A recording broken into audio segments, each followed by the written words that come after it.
Hello students and welcome to today's biology class. तो previous class में हमने discuss किया था the different tools of recombinant DNA technology. We have seen the cloning vectors, we have seen the different restriction enzymes. We have also seen the competent host, how we can make a cell competent enough to uptake foreign DNA.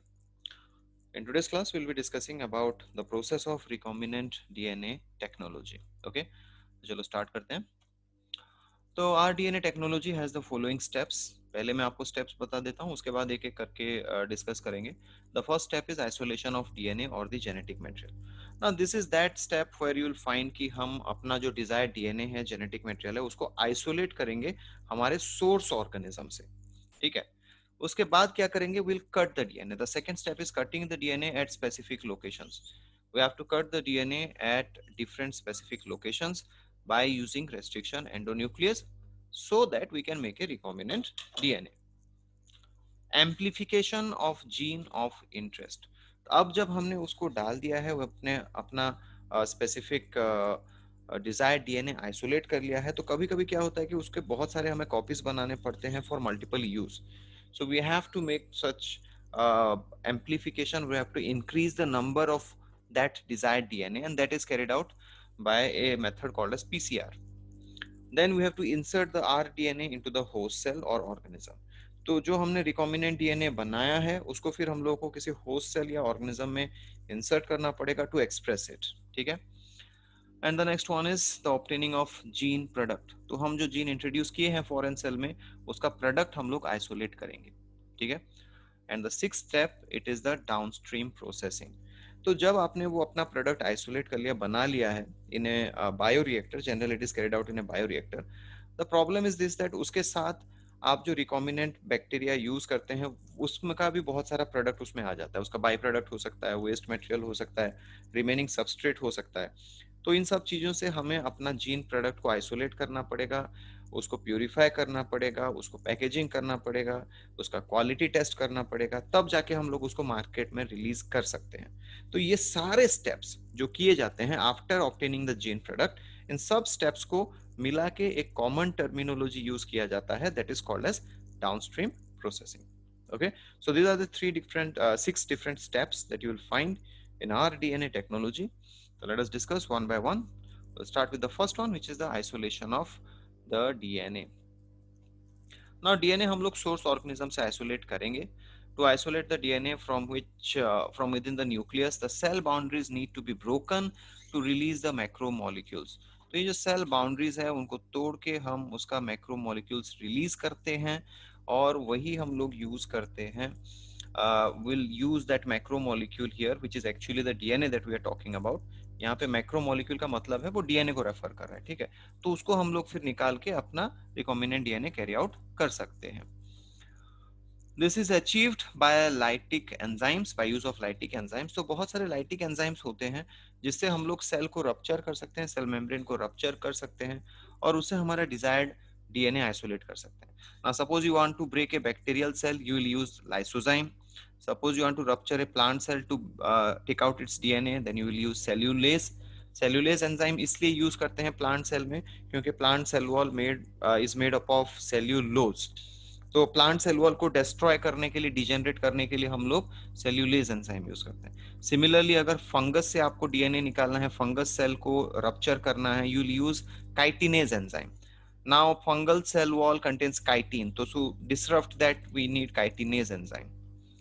The RNA and proteins are removed by treatment with ribonuclease and protease. तो देखो, जब हम कोई plasma membrane या फिर कोई भी cell membrane disrupt करते हैं, तो उसका जितना भी मैक्रोमोलिक्यूल है सब बाहर निकल जाएगा. And remember, DNA is not the only macromolecule present with in the nucleus. उसके साथ आरएनए भी होता है, उसके साथ प्रोटीन भी होता है. तो ये प्रोटीन और आरएनए हमें नहीं चाहिए, इसको हमें डिस्ट्रॉय कर देना है. तो उसको डिस्ट्रॉय करने के लिए हम लोग राइबोन्यूक्लियस यूज करते हैं to degenerate RNA, and we use protease to degenerate proteins. तो ये जितने भी मैक्रोमोलिक्यूल्स हैं, उसमें से आरएनए और प्रोटीन्स को हमें रिमूव कर देना है क्योंकि हमें डीएनए चाहिए. We have to isolate the DNA. तो for that purpose we use this two enzymes, ribonuclease to destroy RNA and protease to destroy the proteins. The DNA can be isolated and purified by use of chilled ethanol. ना normally क्या होता है कि chilled ethanol में DNA वो एक layer की तरह जमा हो जाता है जिसको हम लोग आइसोलेट कर सकते हैं, प्यूरिफाई कर सकते हैं. So that can be done by use of chilled ethanol. Okay, ethanol which is actually ethyl alcohol. तो ये उसका प्रोसेस है, स्टेप वाइज दिया हुआ है. पहले आप जो सेल्स हैं उनको ग्राइंड करोगे, रप्चर करोगे, then put it in incubate and then add the lytic enzymes, then remove the protein as well as RNA. यहाँ पे मेंशन नहीं है, प्रोटीन और आरएनए रिमूव करेंगे. फिर डीएनए को बाइंड करेंगे by use of the chilled ethanol. Then you'll wash the DNA and DNA will be eluted. तो डीएनए एल्यूशन मतलब to remove the DNA for further processes. ठीक है. So this is called as the isolation of DNA. Now next we have to cut the DNA at specific location. और इसके लिए हम लोग क्या यूज करते हैं? Restriction endonuclease. So the desired DNA is cut at specific site by the use of restriction endonucleases. तो restriction endonuclease use करके हम specific point में उस DNA को काट सकते हैं so that we can insert it into a vector. The cut fragment of DNA are run on gel electrophoresis to check its progression as the negatively charged DNA moves to the opposite electrode or anode and is separated on the basis of their size. Now ये कैसे किया जाता है? Take the example, ये आपका total DNA है और इसको जब आप कोई restriction endonuclease से काट देते हो तो वो different points पे काट देगा उसे, having a recognition site. तो suppose इसने इसको इस तरह से काट लिया और हमारा जो डिजायर्ड डीएनए है वो यहाँ पे है हियर. तो what we have to do, ये बाकी फ्रेगमेंट्स भी डीएनए के कट गए हैं लेकिन ये सब हमें नहीं चाहिए, हमें सिर्फ अपना डिजायर्ड डीएनए चाहिए जो यहाँ पे है at this point.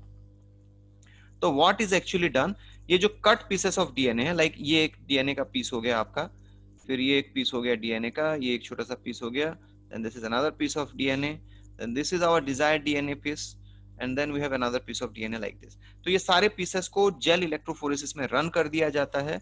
As a result they will be separated on the basis of their size. ये स्मॉलर फ्रेगमेंट्स ज्यादा डिस्टेंस माइग्रेट कर जाएंगे, लार्जर फ्रेगमेंट्स जो होते हैं दे विल माइग्रेट लेस. तो based on their size they will be separated out. तो उस जेल में हमारा डीएनए जो है उसका हमें लेंथ जनरली पता होता है, तो वी कैन नो कि कहाँ पे हमारा डीएनए है and that can be separated out. ठीक है. तो वही यहाँ पे मेंशन किया गया है कि DNA are run on a gel electrophoresis to check its progression as negatively charged DNA moves along the positive electrode and is separated on the basis of their size. ठीक है. तो हम अपना डिजायर्ड डीएनए उसको size से separate कर सकते हैं. This is how your gel electrophoresis looks like. तो यहाँ पे आप लोग देख सकते हो कि कैसे gel electrophoresis process carry out किया जाता है. और ये जो छोटे छोटे बैंड्स आप लोग देख रहे हो, ग्लोइंग ऑरेंज कलर के bands, this are the different segments of the DNA which have been separated. तो इनमें से कौन सा डीएनए हमारा है हमको पता होता है generally, that we can isolate. Now the desired DNA can be isolated for amplification and ligated with vector to create recombinant DNA. तो इसके बाद हम अपना डिजायर्ड डीएनए को आइसोलेट कर सकते हैं, उसको एम्पलीफाई कर सकते हैं, क्योंकि देखो यहाँ पे बहुत कम अमाउंट ऑफ डीएनए, इसके हमें बहुत सारे मल्टीपल कॉपीज चाहिए so that we can carry out recombinant DNA technology. तो उसको एम्पलीफाई करना पड़ता है. That is done generally by the help of PCR, a technique called as PCR. Then it can be ligated with a vector to create a recombinant DNA.